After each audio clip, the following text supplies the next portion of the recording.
ঢেউয়ের পর ঢেউ পেরিয়ে ক্রমশ ভেতর দিকে এগিয়ে চলেছে ওরা। একে একটা দস্যি ঝাপটাকে সামাল দিতে না দিতেই ছুটে আসছে আর একটা। ভেজা বালির উপর হাঁটু মুড়ে বসে জলের সঙ্গে ওদের হুটোপাটি দেখছিলেন মাধুরী। তুতুন সাঁড়াশির মতো আঁকড়ে ধরে আছে নীলাঞ্জনকে।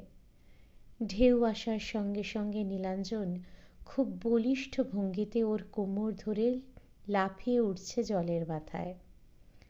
তুতুনটা অবশ্য তাতেও তাল সামলে রাখতে পারছে না। লাফাতে গিয়ে এদিক ওদিক হয়ে যাচ্ছে সময়। নোনা জলে নাকানি চোবানি খাচ্ছে বারবার। এইমাত্র একটা বড়সড় ঢেউ ফুলে উঠে ডুবিয়ে নিল ওদের। টান টান হয়ে উঠল মাধুরীর শরীর। মেয়েটা ঠিক ঠিক নীলাঞ্জনকে ধরে রাখতে পারছে তো? টলমলে চোখে চকিতে একটা পুরুষ শরীর ভেসে উঠতে দেখলেন শুধু। তুতুন কোথায় গেল?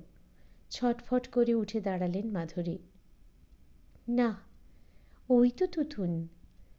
নিজের নিঃশ্বাসের শব্দ শুনতে শুনতে তিনি দেখলেন বুকের খুব কাছে তুতুনকে কোল পাজা করে তুলে নিয়েছে নীলাঞ্জন। তুতুনও দু হাতে জড়িয়ে ধরেছে ওর গলা। সেভাবেই তুতুনকে ধরে রেখে আবার একটা ঢেউয়ের মাথায় ভেসে উঠল নীলাঞ্জন। হঠাৎই ভীষণ লজ্জা পেয়ে গেলেন মাধুরী। মেয়ে জামাইয়ের এইসব রঙিন একান্ত মুহূর্তগুলোর মধ্যে মোটেই তার থাকা উচিত নয়। পায়ের কাছ থেকে তোয়ালে জামাকাপড় তুলে নিয়ে ডান দিকে হাঁটতে শুরু করলেন। বিশাল অর্ধবৃত্তাকার অংশ জুড়ে শুধু জল আর জল। নীলচে সবুজ গড়াতে গড়াতে একেবারে আকাশের কাছাকাছি পৌঁছে ঘন নীল। কিছু দামাল ঢেউ পেরিয়ে গেলেই সমুদ্র কি অদ্ভুত রকমের গাঢ় আর গম্ভীর। মাঝ সমুদ্রে কোনো কোনো ঢেউয়ের মাথায় মুক্তোর মুকুটের মতো ফুটে উঠেই মিলে যাচ্ছে এক ঝলক ধবধবে ফেনা। দূরে কালো বিন্দুর মতো জেলেদের নৌকোগুলো টিপটিপ। সিহক উড়ছে রূপলি রোদ্দুরে। মাধুরী এগিয়ে পা ছোঁয়ালেন জলে। দেবতোষের সঙ্গে বহু আগে একবার পুরী বেড়াতে এসেছিলেন। তুতুন তখনও হয়নি। মেয়ের মতোই জলকে ভয় পেতেন তিনি। দেবতোষ জোর করে টেনে জলে নামিয়ে দিয়েছিলেন।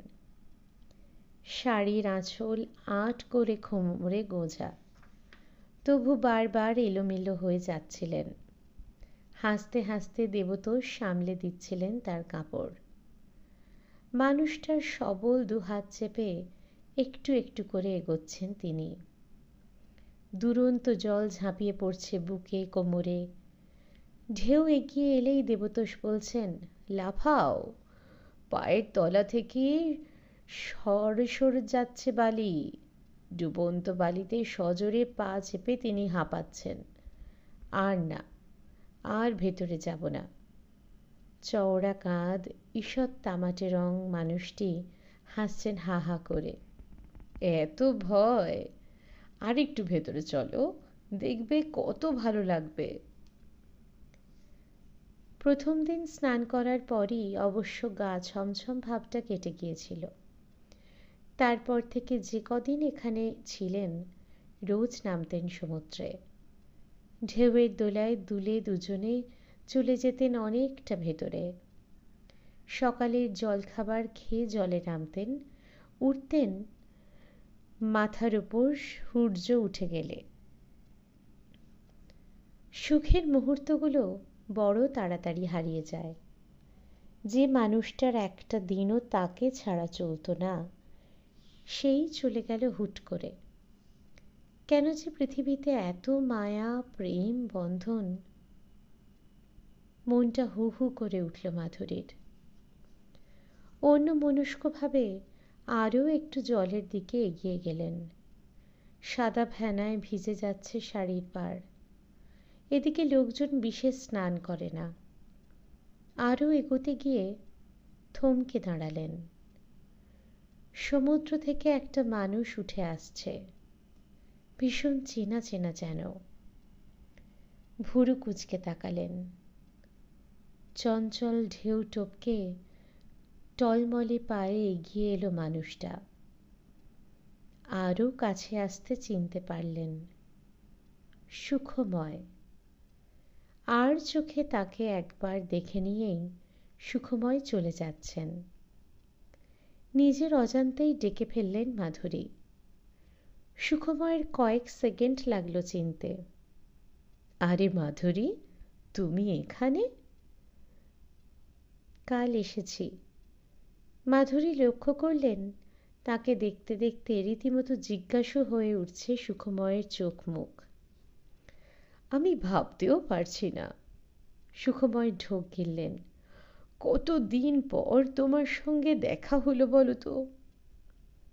বোধহয় 25 বছর। ভারী সুন্দর হাসলেন মাধুরী। কি খবর তোমার? কেমন আছো? ভেজা পাজামা লেপ্টে আছে শরীরে, খোলা বুকে দানা দানা জল, পাতলা কাঁচা পাকা চুল নেতিয়ে পড়েছে। কত আর বয়স হয়েছে সুখময়ের? তারই তো সমবয়সী। এর মধ্যেই বড় বেশি বুড়োটে মেরে গেছে সেদিনের সেই নরম যুবকটি। মাধুরীর তাকানো লক্ষ্য করে অপ্রস্তুতভাবে হাসলেন সুখময়। দাঁড়াও একটু, ভিজেটা আগে বদলে আসি। এখান থেকে কোনাকুনি তুতুন আর নীলাঞ্জনকে দেখা যাচ্ছে। দূর থেকে মনে হয় দুজনের শরীর মিশে এক হয়ে গেছে।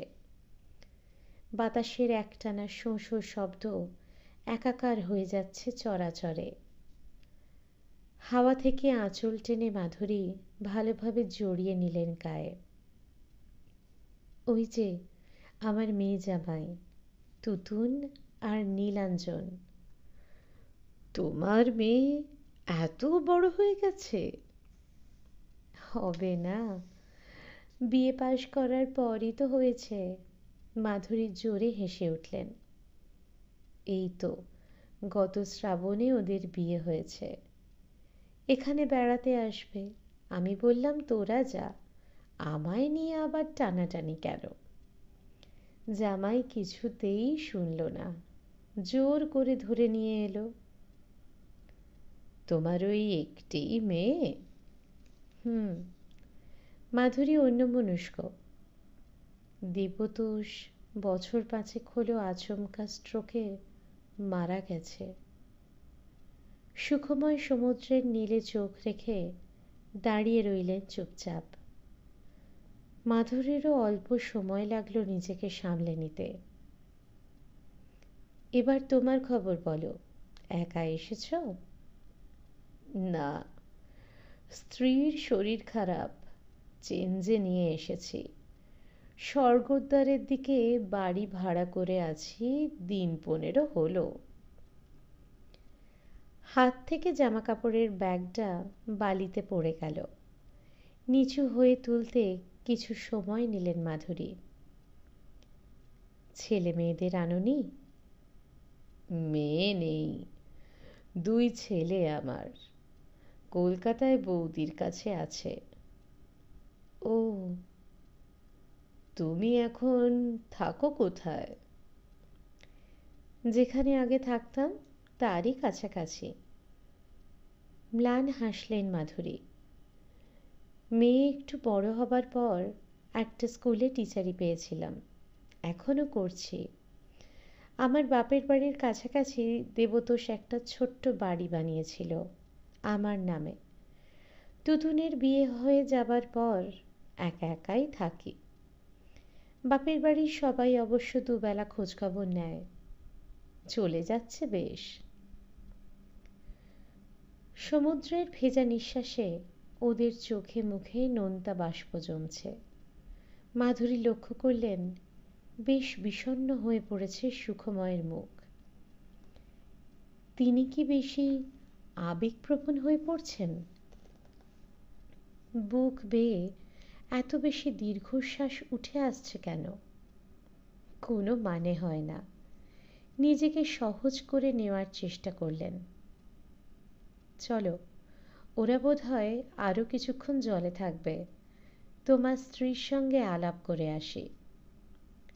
যাবে তুমি? সুখময় ঝুঁকলেন। ওর শরীরটা অবশ্য বিশেষ ভালো নেই। কি কষ্ট? হাঁপের টান। দাঁড়াও, আমি বরং ওদের বলে আসি। তুমিও এসো, ওদের সঙ্গে আলাপ হয়ে যাবে। হাঁটতে হাঁটতে মাধুরী থমকালেন সামান্য। হঠাৎ তিনি সুখময়ের সঙ্গে যেতে চাইলেন কেন? তবে কি এই মুহূর্তে সুখময়ের সাহচর্য চাইছেন? নাকি যে মানুষটা একসময় তার জন্য পাগল হয়ে উঠেছিলেন, তার প্রিয়া কেমন দেখার লোভ সামলাতে পারলেন না। সুখময় বললেন, তোমার সঙ্গে এতদিন পরে দেখা হলে যে কি ভালো লাগছে। মাধুরী মনে মনে বললেন, আমারও খুব ভালো লাগছে। আচ্ছা সুখময়, কলেজের সেই দিনগুলোর কথা মনে পড়ে তোমার? পরিচয় পর্ব সারা হবার পর ভদ্রমহিলা নিজের অসুখ, সংসার আর স্বামীর গল্প শুরু করেছেন। অস্বস্তি কাটাতে উঠে দাঁড়ালেন সুখময়। মাধুরী, তুমি একটু চা খাবে? বাইরে থেকে নিয়ে আসতে পারি তাহলে। নিয়ে আসতে পারি কি? নিয়ে এসো। সুখময়ের স্ত্রী ব্যস্ত হয়ে পড়লেন। সুখময় বেরিয়ে যাওয়ার পর দরজার দিকে তাকিয়ে বড় একটা নিঃশ্বাস ফেললেন সুখময়ের স্ত্রী। আপনার বন্ধুটিকে নিয়ে আর পারি না ভাই। সারাক্ষণ আমার অসুখ নিয়ে এত পুতুপুতু করে। যত বলি বয়স হয়েছে, এখন আর এত ধকল সইবে না। কে শোনে কথা? আমার হাঁপের টান উঠলে উনিও সারা রাত জেগে বসে থাকবেন।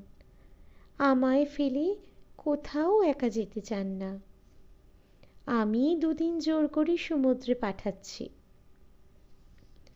মাধুরীর বুকটা সামান্য খচখচ করে উঠল। মুখে তবু আলগা হাসি ফোটালেন। আপনার যা শরীর, সুখময়ের উচিতই তো আপনাকে সব সময় কোম্পানি দেওয়া। আহা, সব কিছুরই তো একটা সীমা আছে। আপনি বলুন, হাঁপানি রোগে কেউ তাড়াতাড়ি মরে? মাঝে মাঝে এমন আদিক্ষেতা করে, লজ্জায় মরে যায়। ভদ্রমহিলা একটু নির্লজ্জ প্রকৃতির। নইলে একজন সদ্য পরিচিতের সঙ্গে কেউ এসব কথা আলোচনা করে? মাধুরী মনে মনে বিরক্ত হলেন।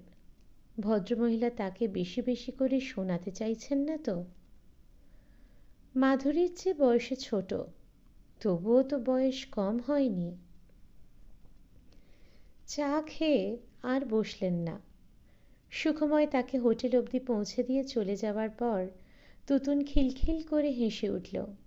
মা, এই সেই তোমার নীরব প্রেমিক। নীলাঞ্জন ভাঁজ ভাঙা পাঞ্জাবি পরেছে ফিরে এসে। ঘন চুল পাটে পাটে সাজানো। এতক্ষণ জলে থাকার দরুন একটা সতেজ ভাব এসেছে মুখে। মাধুরী আর চোখে জামাইকে দেখে নিয়ে সলজ্জ হাসলেন। এই জানো, মা যখন কলেজে পড়তো না, তখন এই ভদ্রলোক মার জন্য পাগল হয়ে উঠেছিলেন। এদিকে মা তখন বাবার প্রেমে মশগুল। মার বিয়ে হয়ে যাবার পর ভদ্রলোক ওই কলেজ ছেড়ে অন্য কোথাও যেন চলে যান। নীলাঞ্জন মুচকি হাসল। ভদ্রলোককে দেখেই খুব ইমোশনাল মনে হয়। তুতুন হেসে গড়িয়ে পড়ল। বাবা, তুমি এত স্টাডি করেছো? আমার যেন কেমন বোকা বোকা লাগছিল। কিরকম আমার দিকে ফ্যাল ফ্যাল করে তাকিয়েছিলেন, দেখেছিলে? আহ তুতুন, মাধুরীর ভুরু কুঁচকে উঠল। বড়দের সম্পর্কে ওভাবে কথা বলো না। দুপুরে একা ঘরে শুয়ে ঘুম এলো না মাধুরীর। সমুদ্রে স্নান করেননি আদৌ, তবু সমুদ্র স্নানের ক্লান্তি সারা শরীরে। পাশের ঘরে তুতুন আর নীলাঞ্জন ঘুমোচ্ছে। তুতুনটা এখনো সেই ছেলে মানুষই রয়ে গেল। ডাইনিং হলেই ঢুলতে শুরু করেছিল। খেয়ে এসে আর এক মুহূর্ত দেরি করেনি, ঝাঁপিয়ে পড়েছে বিছানায়। একা একা বাইরের বারান্দায় বসেছিল নীলাঞ্জন। মাধুরীও কিছু পরে গিয়ে বসেছিলেন পাশে। সামনের এই টানা বারান্দাটাতে এলেই একেবারে মুখোমুখি নীল সমুদ্র। খাঁ খাঁ করছে সোনালি তটভূমি। রোদের ঝাঁজ আজ যেন বড় বেশি। সূর্য তার সব উত্তাপ উজাড় করে দিচ্ছে সমুদ্রকে। এত উত্তাপেও কিন্তু নিজের কোমল শীতলতা হারাচ্ছে না সাগর। মাঝে মাঝেই আঁচলা ভরে ঠান্ডা বাতাস পাঠিয়ে দিচ্ছে এদিকে। বড় ভালো লাগছিল বসে থাকতে। টুকটাক কথার ফাঁকে সিগারেট টানছিল নীলাঞ্জন। পোড়া তামাকের মেজাজি আমেজ ছাড়াও নীলাঞ্জনের শরীর থেকে ভীষণ চেনা একটা পুরুষ গন্ধ এসে লাগছিল মাধুরীর নাকে। দেবতোষের শরীরেও ঠিক এই ধরনের গন্ধ পেতেন। এলোমেলো বাতাসে নীলাঞ্জনের রেশম চুল উঠছে এদিক ওদিক। চেয়ারের হাতলে সবল হাত পড়ে আছে অলসভাবে। দেখতে দেখতে কোথায় যেন হারিয়ে গিয়েছিলেন। ভাগ্যিস আর একটু হলেই কোনোই অবধি সাদা পাঞ্জাবি গোটানো রোমশ সেই তামাটে হাতে হাত রাখার প্রলোভন তিনি কোনোভাবেই সামলে উঠতে পারতেন না। কি যে আজকাল হয় তাঁর! মায়াবী যুবকটিকে যখন তিনি চুরি করে দেখছিলেন বারবার, তখনই তার ঘর থেকে তুতুনের ঘুম জড়ানো আহ্লাদি গলা ভেসে এসেছিল। এই, তুমি কোথায়? যাও যাও, তুমি শুয়ে পড়ো। শশব্যস্তে তখনই উঠে পড়েছিলেন মাধুরী। ছি ছি, এসব কি আবোল তাবোল পাগলামি আজ ভর করেছে তাকে। অদ্ভুত শূন্যতা, নিঃসীম এক আকুতি ভেতরে জেগে উঠতে চাইছে বারবার। বিছানায় এপাশ ওপাশ করতে থাকলেন তিনি। কান মাথা ঝাঁঝা করছে। চোখ বুজে বিছানা হাতড়ালেন। কাউকে খুঁজছেন যেন। কলকাতায় হাজার কাজের মধ্যে ডুবে থাকার জন্যই কি নিজেকে এত নিঃসঙ্গ মনে হয় না? নাকি আজ সুখময়দের দেখে বুকের ফাঁকা জায়গাটায় কাঁটার খোঁচা লাগছে? বারবার কে যেন হাতুড়ির ঘা মেরে চলেছে বুকে। বাতিল, বাতিল, তুমি এখন বাতিল। সত্যি কি তবে বাতিল হয়ে গেছেন তিনি? জীবন থেকে, সময়ের ওঠাপড়া থেকে? কোনো মানুষ কি কোনো দিনও বাতিল হতে চায়? একেবারে বাতিল, একা, নিঃসঙ্গ। খাট থেকে নেমে ঢকঢক করে জল ঢাললেন গলায়। ঘাড় গলা ঘামে ভিজে সপসপে। একটু বাইরের হাওয়ায় যাওয়া দরকার। নিঃশব্দ পায়ে বারান্দায় এসে দাঁড়ালেন। নীলাঞ্জন শোবার আগে ভালোভাবে দরজা বন্ধ করতে ভুলে গেছে। একটু যদি কাণ্ডজ্ঞান থাকে! অজানা জায়গা, অচেনা মানুষজন। দু হাতে মুখ থেকে চুল সরাতে সরাতে দরজাটা ভালোভাবে টেনে দেওয়ার জন্য এগোলেন। হাওয়ার ঝাপটায় পর্দার টুকরো অংশ পতপত উড়ছে। মাধুরী ছিটকে সরে এলেন। নীলাঞ্জনের বুকে মাথা রেখে শুয়ে আছে তুতুন, আর ওর মাথায় গভীর আবেগে হাত বুলিয়ে দিচ্ছে নীলাঞ্জন। মাধুরীর বুক ধড়ফড় করে উঠল, দম বন্ধ হয়ে আসছে।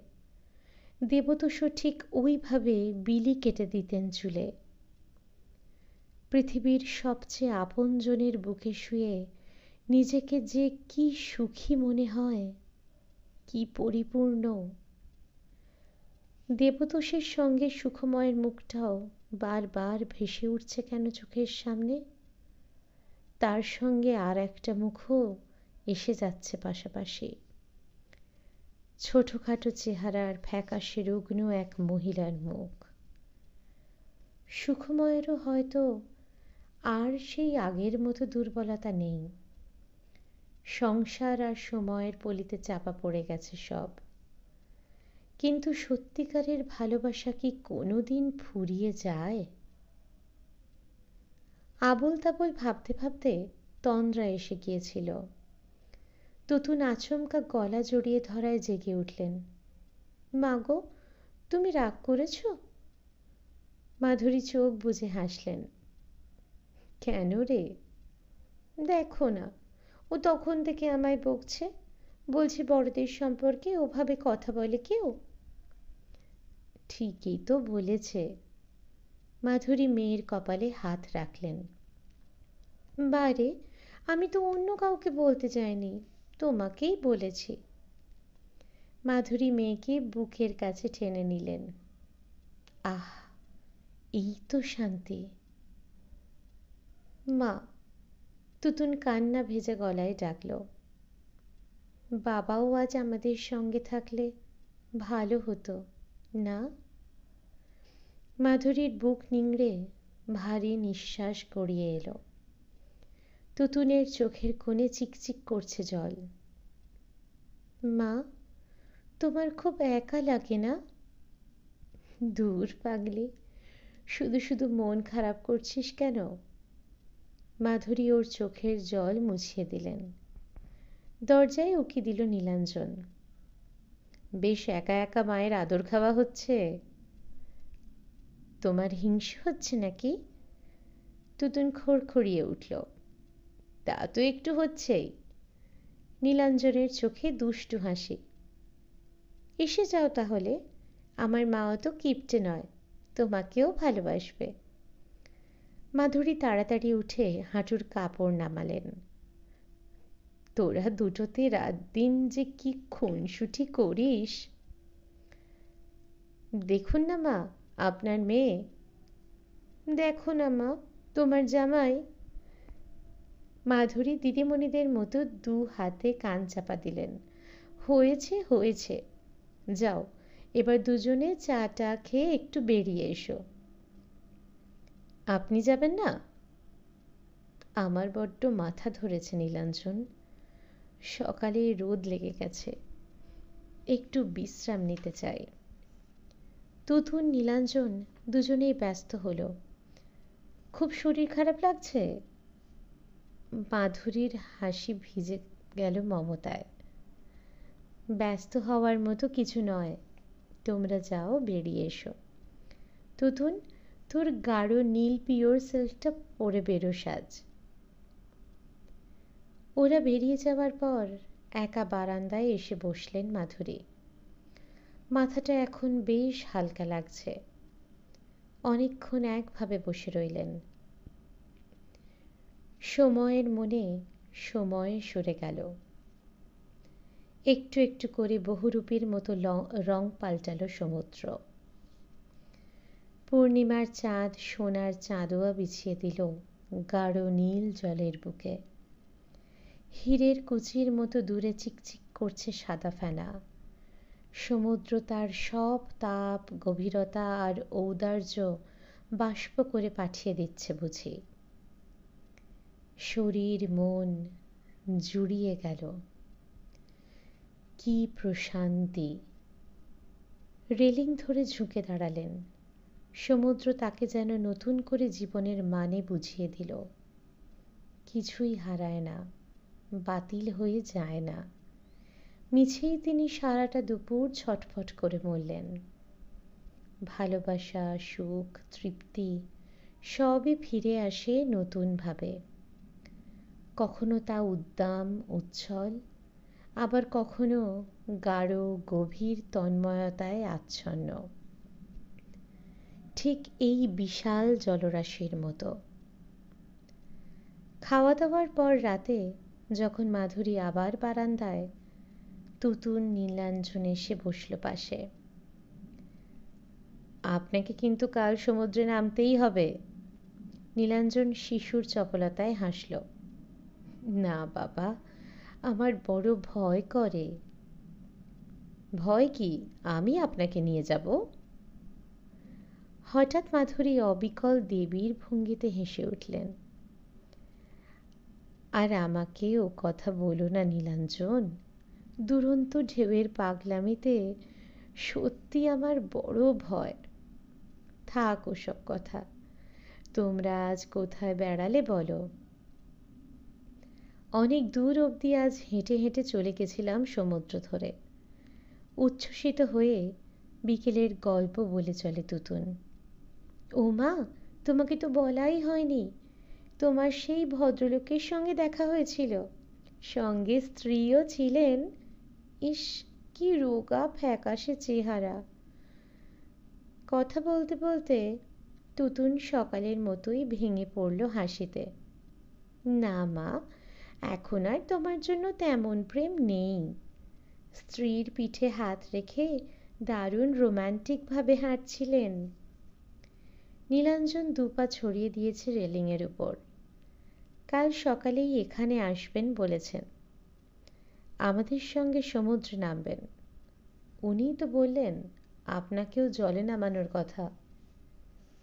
মাধুরীর বুকটা কেঁপে উঠল।